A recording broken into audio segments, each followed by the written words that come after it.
All right, welcome back everyone to our Premier League predictions for game week 9. Last time out, I had an absolute stormer come the back end of the weekend. I went 8 in a row. Don't expect another week like that, but let's hope for a good prediction week. So I've cut the score to 30-27 in the guests. But the new guest for this week is, you've probably already seen, last week was on the Masters preview. He saw how good my content was and just kept messaging me to get back on again. So we're back with George, big Bristol City fan. But Garrett, how you doing, Ledge? Yeah, I'm good, thanks. My appearance on the Masters podcast must have served me well, hence why I'm back. Yeah, exactly, mate, exactly. But yeah, we've got a big week of football back. Obviously, we've missed it for a couple of weeks of the international break. Obviously, hopefully, we've got George on, who's not going to be as biased because he doesn't have a side in the Premier League. But next year, the City will be there. I'm not sure about that. But anyway, let's just hop straight into our predictions. And I'll let the guest go first. I'll be polite. So first game, we got Newcastle-Chelsea. George, how do you see that panning out? I've gone 2-0 Chelsea, win on the road. I just think Chelsea are beginning to gel a bit more. Super Frank's doing a decent job there. Newcastle a bit hit and miss. Sam Maximan's a very good player, so if he gets going, they might get a goal. But I've gone 2-0 Chelsea. You've gone 2-0, brilliant. That's a really interesting start because I've gone 2-0 Chelsea. I think Newcastle are a good side under Steve Bruce. Like, they know how to sort of scrap up points and win games. But I just like Chelsea. I think they're kind of clicking. Again, I've said it before. I said it when I mentioned my team of the season so far. Defensively, they just looked a lot better with bringing in the likes of Silva, Chilwell, and they've got that sort of set centre-back partnership now. They obviously jumped around with Christensen and Rudiger, but now they've got that sorted.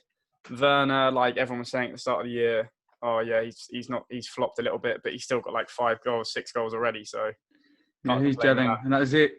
That Z8 looks a proper player, doesn't he? He's got a bullet left foot. So. Yeah, he literally pulls the strings. I'd like him to play even a little bit further forward because I think he can get on the goal scoring sheet easily. But yeah, he looks a real class, and I know a lot of people said before he was not playing at the start of the year that was probably their pickup of the season, and it's looking like it. So the goalkeeper as well he's jumped in and really hit the ground running, isn't he? He's so assured compared to Adida Balago, however you want to say it. Yeah, I think the only mistake I saw it was that back pass, wasn't it? Who was that against? Mendy? Was it United or someone? But that's the only thing I've seen from him. Yeah. All right, next one. The big game of the weekend. It's your boy. This is a new birthday present. Got Grealish on the back for the first time ever. Which is a bad omen, actually, because every time I get someone on the back of a Villa shirt, they end up leaving. So hopefully that changes. Who was the last one? Wasn't it Jordan Amartey? I've had Jordan Amartey and Jonathan Kodja. Not good. But anyway, I'll start us off. I've gone for a big fat 3-0 win. I looked at it. I looked at it. I was like, okay, we're strong defensively, so I don't see us conceding. Or if we do, we concede 1. And I was going forward. I was like, God, I'll put it 1-0. Nah, that's not enough. 2-0. Nah, 3. We need 3. Mate, I genuinely have so much confidence in us. 1-11. A good team when like you're kind of in that middle period of the table is where they kind of have the same team every week in, week out. They know their role. There's this consistency. There's this confidence around the club, and that's exactly what we've got. The only kind of person you question who starts is the Traore versus Trezeguet debate. But other than that, 1-11 picks itself week in, week out. Grealish has obviously done what he's done with England this week, and hopefully showed his class that he can do it in an England shirt as well. And Brighton have just been a bit lackluster. I don't think they're necessarily a team that should be 16th, but they've just lacked a bit of threat going forward and then just conceded goals in the wrong times of games. And that's why I'm going 3-0 Villa. But come on, the boys. I've gone 1-0 Villa. I don't think it'll be as one-sided as 3-0. I could well be proven wrong. Brighton defensively are pretty sound. They might have struggled a bit recently. They're very well organised under Graham Potter. I watched the game when they played United, and they played United off the part, and United somehow got something out of the game. And I felt for Brighton, they hit the bar on post numerous occasions. And the old Bristol City centre-back Adam Webster is a very, very good player. Footballer. He's sold him there for 25 million actually, and he's he's a proper defender. Along with the guy who was at Leeds last year. What's his name again? Ben Lewis. Is it Lewis? Oh, they got Dunk as well, and they got the other one. Oh no, not Ben. Oh, this is pretty poor. But Leeds fans certainly raved about him last year, didn't they? So yeah, they got a pretty sound defence. I can see Villa with the form they're in, and the Grealish and Watkins, and that kind of combination will be too much for Brighton. But yeah, 1-0 as far as I go, I'm afraid. All right, like that. It's still 3 points. I'll take that. Also, funny you mentioned that Graham Potter's their manager, because I saw a tweet actually that came out, which was Graham Potter saying, "Oh, you know, we need to sort of nullify the threat of Jack Grealish. He's like one of the most informed players in the Premier League at the minute." And then someone replied with a comment, and it's like a gif of Draco versus Harry in the for Philosopher's Stone. He's like, "Scared, Potter," which was jokes, which made me crack up. But yeah, we'll go on to the next one. Probably the game of the week. Yeah, great game. Spurs City. Will Downs watching, probably cling onto his Sun shirt. But G, I'll let you go first. What are your predictions for this one? A bit of a rogue one. I've gone Tottenham 2, Man City 1. I think this, if Mourinho can get a result here, I think it sends a message. And Spurs have certainly looked good this year. Sort of game where in previous years they've just been steamrolled by the big sides, and when it really matters, they haven't been able to kind of put that result together. So I think it's a massive game for both sides, really. But just got a feeling Kane's in good form. Maybe Baird off the bench could have an impact. As long as they're just defensively sound, I think they can deal with Man City. And yeah, I'm kind of hoping at the same time, I genuinely believe that Tottenham can win this game 2-1. Yeah, I think you're completely right. This is a huge game. I think for City, it's massive. The fact that I know it's so early on, but they're 10th with a game in hand. But like for me, I said they were going to win the league this year. I still stand by. I think they'll win the league. But like this is a game which can be a real statement game. You win away from home at Spurs when you haven't found, let's say, your best form. This could be a real statement game. Obviously, Ferran Torres scored 3 in the week for Spain in that shock 6-win against Germany. So I don't know what they'll do with Jesus and him, and who will start up top. But yeah, as a fan watching from the outside, I would like to see obviously an exciting game with goals. And yeah, it's a good time, isn't it? Yeah, I've kind of bailed out of picking a winner in this game, and I've gone for a 2-2 draw. I could see it going 2-1 either way, but I couldn't put my chips all in, so I split them and went 2-2. So exciting game. Honestly, so much attacking threat for both teams, so it should be exciting to watch. And hopefully we can see some of that magic that we saw from Phil Foden in the last 10-15 minutes for England in the week. Yeah, he's looked good, hasn't he? I've heard Lo Celso had a good game apparently in the week for Argentina, so it'll be interesting to see if Mourinho goes with him or. But yeah, Mourinho versus Guardiola, that's going to be a proper matchup. It could be a Mourinho masterclass 1-0 or something. But yeah, I get the impression with Mourinho at Spurs, it just has a different feel to it than when he was at Man United. He seems a lot more. There's less in the press about him, how he was uncomfortable. You know, he's staying in a hotel in United in Manchester.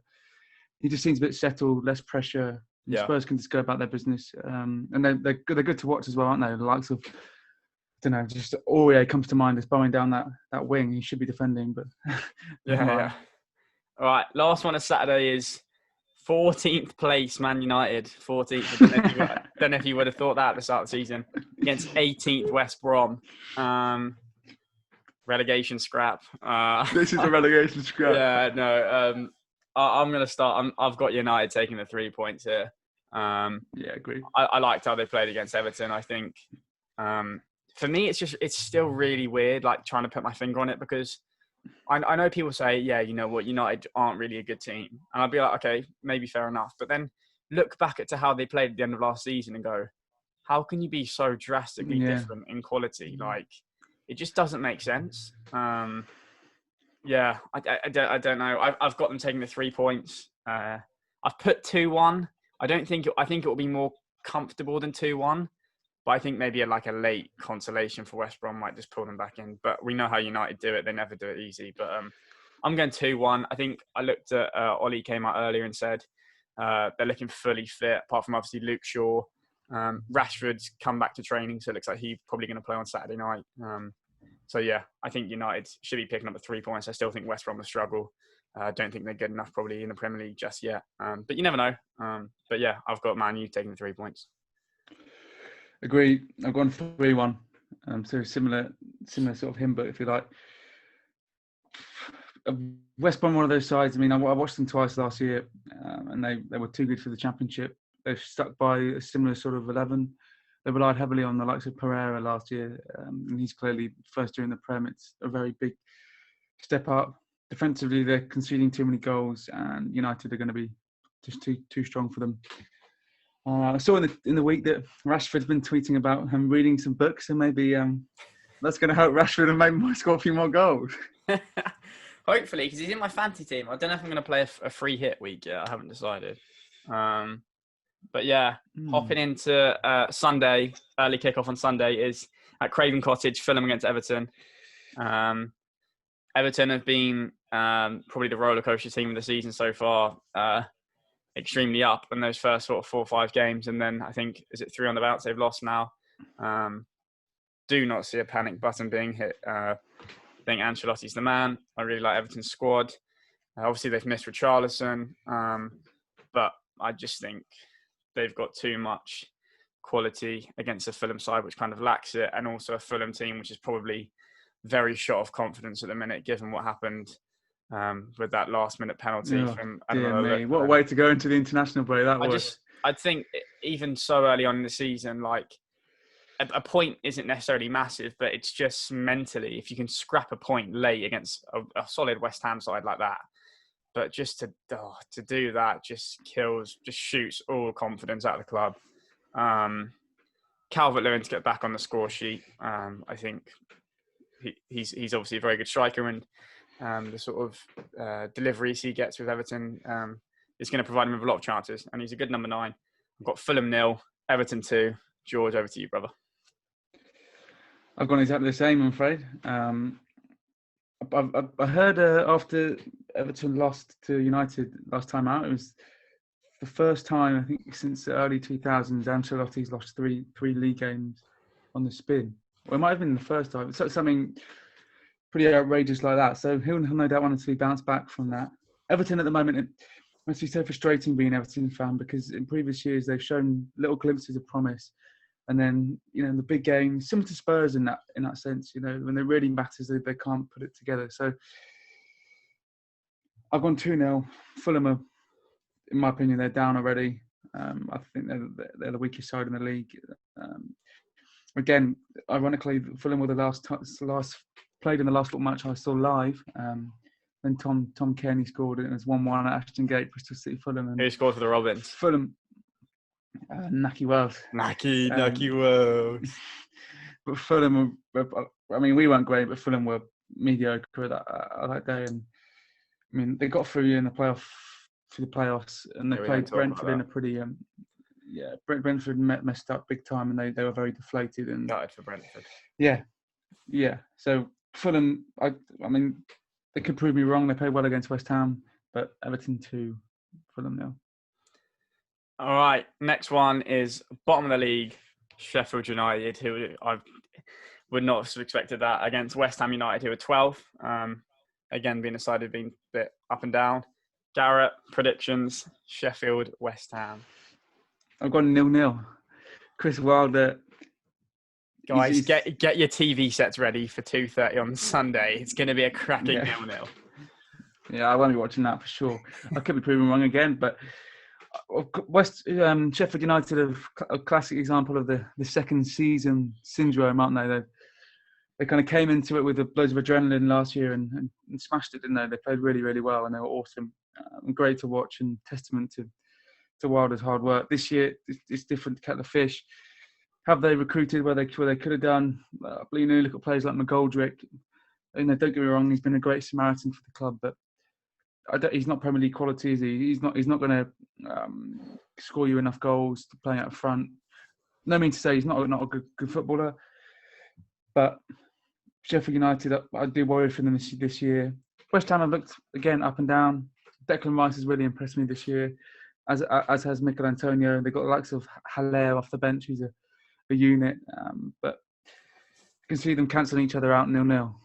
Yeah, I mean, I completely agree with what you said. Like, if we look at the bottom five, Sheffield United, Burnley, West Brom, Fulham, Brighton, other than Fulham, probably Mitrovic, who hasn't fired anyway, you don't really look there and go, there's a guy who's going to score you 15 goals a year.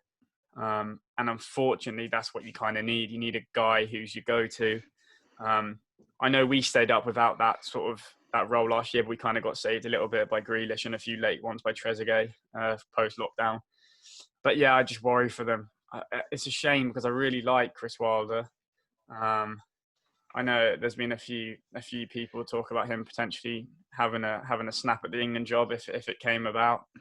No, you want Southgate gone, mate. You want him in. Yeah, hashtag Southgate out. I mean, I don't mind who comes in, but Wilder in. Hashtag Wilder in. To be fair, I don't.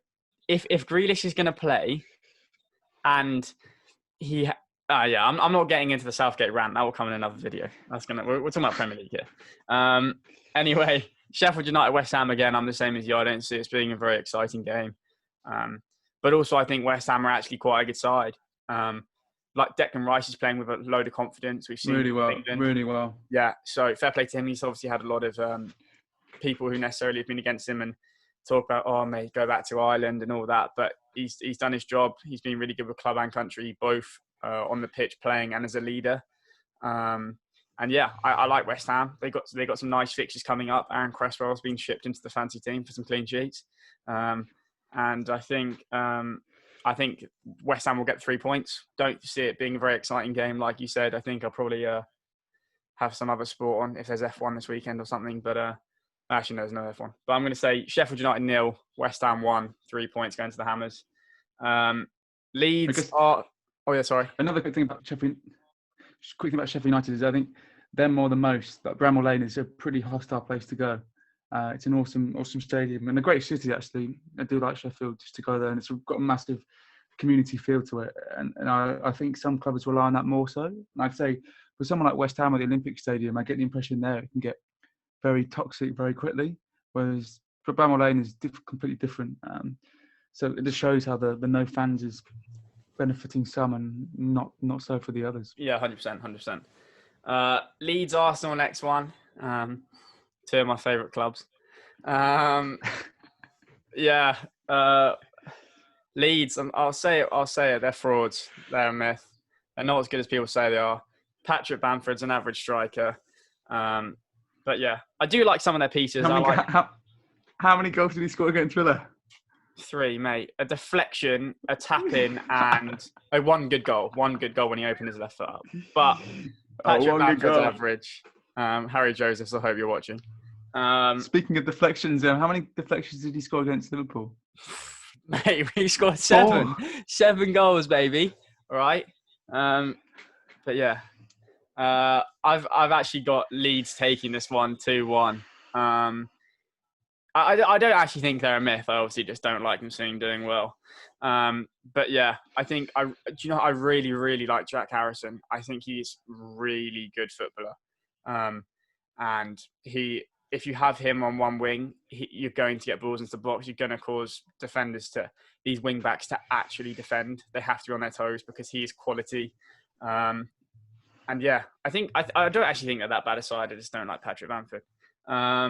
And Arsenal, to be fair, the thing is with Arsenal is I watched them against us, and if it was 3-4 years ago, I might be going, oh God, we're playing Arsenal. I'm nervous here. Like they could put 3 or 4 past us. I settled in, put the TV on, and I was like, I was the most comfortable bloke I've ever been watching a football game. It was so weird. I was like, I do not feel a threat here at all. I do not see Arsenal being a team which is going to take anyone apart. They don't worry me. Just have a lack of quality, got defensive frailties. And yeah, they just a mid-table club for me right now. So no prisoners in this game, is there really? Mate, I just don't rate them. Leeds are frauds. Arsenal a mid-table club. Yeah, correct. You just nailed it on the head there. But I'm gonna say Leeds 2, Arsenal 1. Oh. Mate, you've got to say how it is. You've got to say how you feel. No point beating around the bush here. But yeah, Leeds 2, Arsenal 1. But hopefully both teams get COVID and they lose points. Okay. I've gone for Leeds 2, Arsenal 2. Going to be high score in this one. Leeds play at a real high intensity. I think the 5 subs rules will help both these sides just at the way they want to play. And the Bielsa style of play is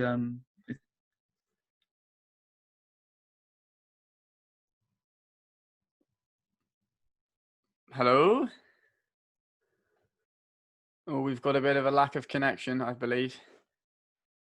But while he sorts out his connection, I will just add to what George just said. He talked about the 5 subs potentially helping Leeds, and I would agree with that. I think the way the Bielsa plays and the way Leeds play, they're extremely fit. They run around the pitch all game long, and I think that's a real asset to them. George, sorry, you cut out midway through your Bielsa. Yeah, sorry, I lost you there. Yeah, I'm just having watched Leeds a few times in the Championship and knowing how they want to play. Like the 5, they're one of the sides where the 5 substitution rule will massively help them. So yeah, goals, hopefully. So 2-2, okay. Then we got another cracker to finish off Sunday. We got Liverpool versus Leicester. No doubt there's going to be 700 million messages on the Harpening group chat while this game's going on. But yeah, this is a tough one. I think Liverpool are obviously shot with injuries. Defensively, I don't know who's going to be playing. It looks like Klopp will be playing at centre-back this week. But yeah, I'm actually going with... Jamie Carragher, I heard. I would say I'm going with a shock, but I guess Leicester are top of the league, so I don't know if it is a shock. But I'm actually going to say Liverpool 1, Leicester 3. I think... I don't know who they put in at centre-back, maybe that Phillips lad, but I think Jamie Vardy, whoever they put in, is going to tear them apart. I think he's quality. I think Leicester are a really good side. Obviously, I speak a lot with a Leicester fan about their centre-back partnership, and I really like Wesley Fofana. Initially thought they were signing France's outside centre, but he's come in and been an absolute gun. Soyuncu at the back. Just think 1 to 11 again. They're a really good team. Obviously, Brendan Rodgers, absolute plaudits to him. He's been quality. And look, if there's ever a season where a team not seen as a top 4, top 6 team can get in that top 4, it's this year. And I know Leicester have done it before when they won the league, but I don't see why they can't do it again. And I think if there's a perfect time to play Liverpool, it's right now. So yeah, I'm going Leicester 3, Liverpool 1. Could see it being 3-2, but I've gone 3-1. Interesting. I've gone 1-1. I think obviously Liverpool have their injury woes. There's no avoiding that for Liverpool, but I think just their general belief, confidence that they have under Klopp, and they've clearly got a good family feel about them within their squad. I mean, when you're winning, you're happy, aren't you? And they're a winning side. I think Klopp, he does well to incorporate the youth, as proven in the past. And I think these young guys that will come in will be fine. And I've gone 1-1. I mean, it's easy to say, oh yeah, Leicester are going to turn up and play them off the park because of the injuries, but Liverpool got a lot of experience in there still. Henderson's fit, isn't he? Yeah. Yeah. I mean, he's an awesome footballer and he's proven so many people wrong. So testament to him, and he sits in well, and he can certainly conduct the back 4 where Virgil van Dijk would do normally. Henderson might sit in front and just kind of take the game by the scruff of the neck, which he's so good at doing. So I've gone 1-1. I will just add quickly to why I've gone Leicester's way is the fact that I think one issue or one thing that people were kind of worried about with Leicester this year was the fact that they had Europa League football and they'd be a very stacked schedule.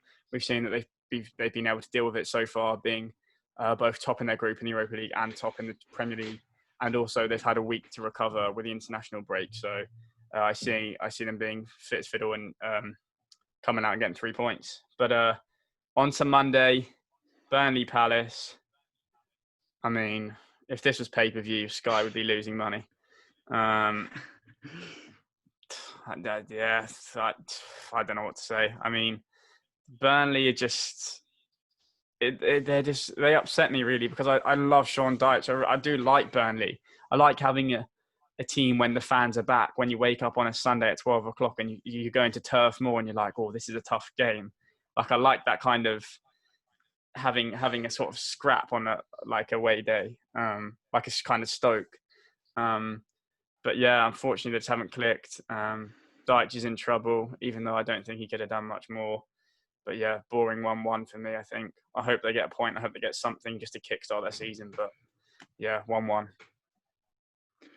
I've got 1-0 Burnley. It's not a shiny match, is it really? It's not another a box office clash. The snoozer of the week. Yeah, it is. That's a very American way of putting it. You clearly watch a lot of American sport. The snoozer. Yeah, one noticeable guy for Burnley's midfield, Josh Brownhill, who was at Bristol City a lot. And he's a I thought you were going to say Dwight McNeil, high quality player, and then I heard Josh Brownhill. I was like, he used to play at the Robins. He's a good footballer, and yeah. I'm of the belief he's going to be an established Premier League footballer, but it takes time, doesn't it? Yeah, I do feel for Burnley, and that what they've done is so commendable, and they get a tough time just because they don't play very attractive football, but it's effective, isn't it? Again, another side that will miss their fan base more than others.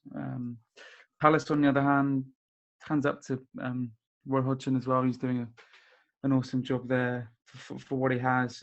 Wolf Sahar, again, he's their go-to. If you can stop him, then you're stopping their outlet. But yeah, dull game, 1-0. Yeah, Roy Hodgson's my manager of the year so far, if I had to pick one. So, yeah, I think Roy.